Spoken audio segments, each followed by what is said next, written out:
नमस्कार दोस्तों, सी ए live YouTube channel में आपका स्वागत है। दोस्तों, अगर आप हमारे चैनल पर नए हैं तो चैनल को लाइक सब्सक्राइब करना बिल्कुल मत भूलिएगा। चलते हैं आज की कहानी की ओर। ये कहानी है राजस्थान के मेवाड़ी गांव की, जहां पे औरतों को पानी लेने के लिए गांव से बाहर बने कुएं पर आना पड़ता था। कुएं के पास एक बड़ा सा बरगद का पेड़ था, जिसकी शाखाएं जमीन पर छूने लगी थी। बच्चे दिन भर उसको पकड़कर लटकते रहते थे। गर्मियों के दिनों में पानी भरने के लिए औरतें सुबह सुबह ही उस कुएं के पास पहुंच जाती थीं। उस समय पुरुषों का वहां पर आना जाना मना था। ये कानून किसने बनाया था, ये तो किसी को नहीं पता, पर इससे गांव की औरतों को कुछ आज़ादी मिल जाती थी। एक दूसरे की हंसी ठिठोली करती, कभी सास की बुराई तो कभी ननद की।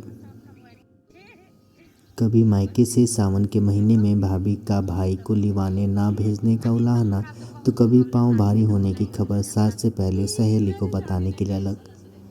किसके आदमी का किस औरत के साथ चक्कर चल रहा है, मैं कुएं के अंदर बैठा सदियों से सुनता आ रहा था।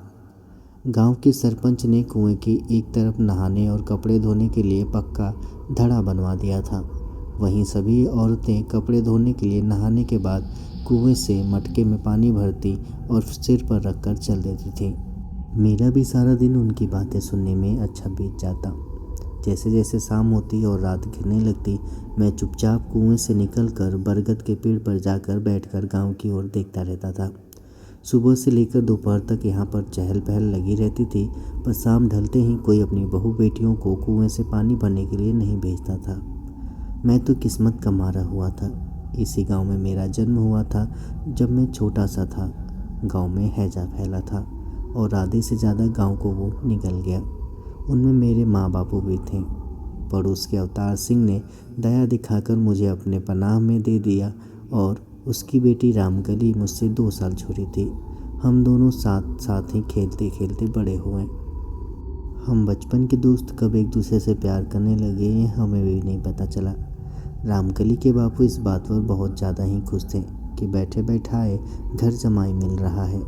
पंडित जी से पूछकर शादी की शुभ मुहूर्त भी निकलवा लिया। हम दोनों उस दिन मेला देखकर वापस आ रहे थे और मेले से हमारा पीछा करते हुए गुंडे हमारे गांव तक पहुंच गए। रामकली को गुंडों से बचाते हुए उन्होंने मुझे कुएं में धक्का देकर गिरा दिया। मैं चिल्लाता रहा, पर किसी ने मेरी आवाज़ नहीं सुनी। रामकली को भी उन्होंने नहीं छोड़ा। हैवान थे वो, अकेली कमसिन सी लड़की, और वो पड़ोसी गांव लठैत। वो चीखती चिल्लाती रही, पर किसी को उस पर दया नहीं आई। लहूलुहान उसे मरने के लिए वहीं छोड़कर चलते बने। जैसे ही रामकली को होश आया, वो कुएं में झांकने लगी। मैं आ रही हूँ बिरजू कहकर कुएं की मुंडेर पर चढ़कर खड़ी हो गई। मैंने उसे रोका, रुक जा रामकली, क्यों अपनी जान देने जा रही है? जा, लौट जा और इस बात को भूल जा। रामकली बार बार कहती, नहीं बिरजू, मैं जीते जी तेरे साथ नहीं रह सकी, पर अब मरने के बाद हमें कोई अलग नहीं कर सका। मैं आ रही हूँ तेरे पास, कहते ही उसने छलांग लगा दी। रामकली के साथ जो हुआ मैं सह नहीं सका। गुस्से में कुएं को साफ दे दिया। इसी ज़माने में इस कुएं के पानी के लिए लोग दूर दूर से आया करते थे। पानी अब साबित हो चुका था और मैं लोगों को दुख तकलीफ़ में देखकर खुश होता रहता। हमारे खून के रंग ने कुएं के पानी की रंग ही बदल दी।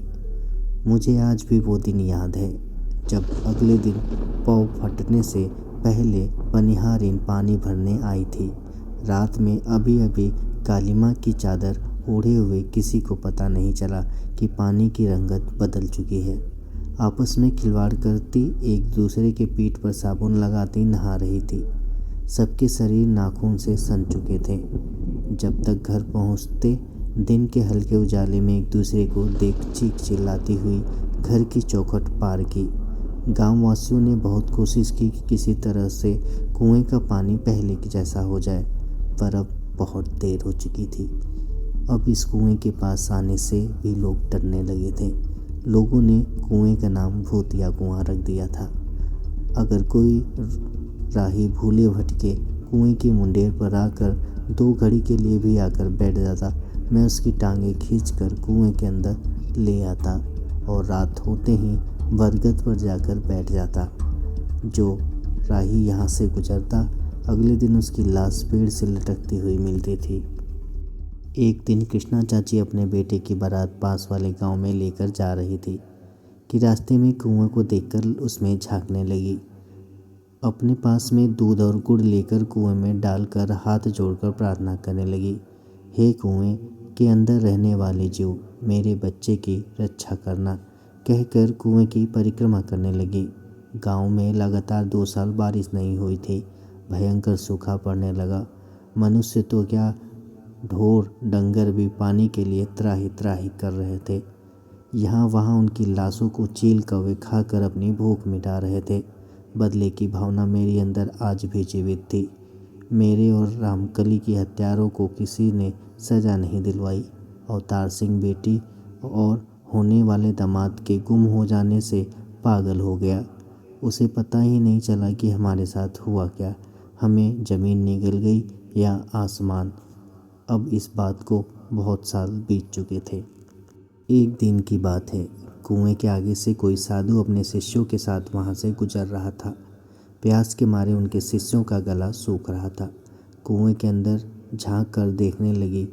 पानी की जगह कुएं के अंदर पत्थर और कीचड़ नजर आ रहा था। अपने कमंडल में देखा, थोड़ा सा जल बचा हुआ था, पर इतना नहीं था कि सभी का प्यास बुझा दे। न जाने क्या सोचकर कुएं की रस्सी के साथ अपना कमंडल बांधकर कुएं में उतरने लगे। खटखट की आवाज़ करता कमंडल कुएं की दीवार से टकराता हुआ नीचे की सतह तक पहुंच रहा था। आज बहुत दिनों बाद किसी ने कुएं के पास आने की कोशिश की थी। मैं कुएं से निकलकर मुंडेर पर आकर बैठ गया। देखना चाहता था कौन है जो सूखे कुएं से पानी निकाल रहा है। गेरुआ रंग के कपड़े पहने साधु के शिष्य कुएं की मुंडेर के पास सुस्ता रहे थे। ये मेरा कुआं है, निकल जाओ यहाँ से, कहते ही सारे शिष्य वहाँ से उठकर भागने लगे। साधु ने अपने झोले से भस्म निकाली और मंत्र पढ़ते हुए मेरे ऊपर फेंक दी। मैं वहीं जड़ सा हो गया। छोड़कर चला जा इस कुएं को। इस कुएं को छोड़कर नहीं जा सकता हूँ। यह मेरी रामकली के साथ अन्याय हुआ है, उसका बदला लेना है मुझे। मैं ये जोर से चिल्लाता हूँ। जिन्होंने अन्याय किया है वो अब जीवित नहीं है, और जो जीवित बचे हुए हैं वो बिना पानी पिए मर रहे हैं। तेरे गांव के लोग हैं, माफ़ कर दे सबको, छोड़ दे इस कुएं को। मैंने गुस्से में बोला, छोड़ तो दूँ इस कुएं को, लेकिन अगर फिर किसी और लड़की के साथ वही हुआ जो मेरे रामकली के साथ हुआ था तो मैं किसी को नहीं छोड़ूंगा। साधु कहता है, ठीक है, पर तू अभी के अभी इस कुएं को फिर से पहले जैसा कर दे। उसी समय कुआं मीठे पानी से लबालब भर गया। गांव वालों के दिन फिर से बदल गए। मैं कुएं से निकलकर बरगद के ऊपर चौकीदार की तरह जा बैठा। मन में सोच लिया था कि अब कुएं के पास किसी लड़की की आबरू नहीं लूटने दूंगा। दिन बीत रहे थे। पनिहारिन फिर से पहले की तरह हंसी मजाक करती। अब पानी सुबह शाम भरने आने लगी थी। एक शाम कृष्णा की बहू कुमुद शाम के वक्त अकेले पानी भरने आई। झट से कुएं में बाल्टी फेंकी और रस्सी से उसे खींचने लगी। पता नहीं कहाँ से शराब की बोतल हाथ में लेकर मदन आ गया। बस उसे अकेले देखते ही बुरी नज़र डालने लगा। इस बार मैंने सोच लिया था कि जो रामकली के साथ हुआ वो कुमुद के साथ नहीं होने दूंगा। जैसे ही उसने कुमुद को हाथ लगाना चाहा, मैंने उसकी टांग खींचकर बरगद से लटका दिया। कुमुद मटका वहीं छोड़ भूत भूत कहती हुई गांव की ओर भाग गई। लोगों ने आकर मदन की लाश को बरगद से उतारा। उस दिन के बाद गांव की पनिहारियों के ऊपर बुरी डालने की हिम्मत किसी की नहीं हुई।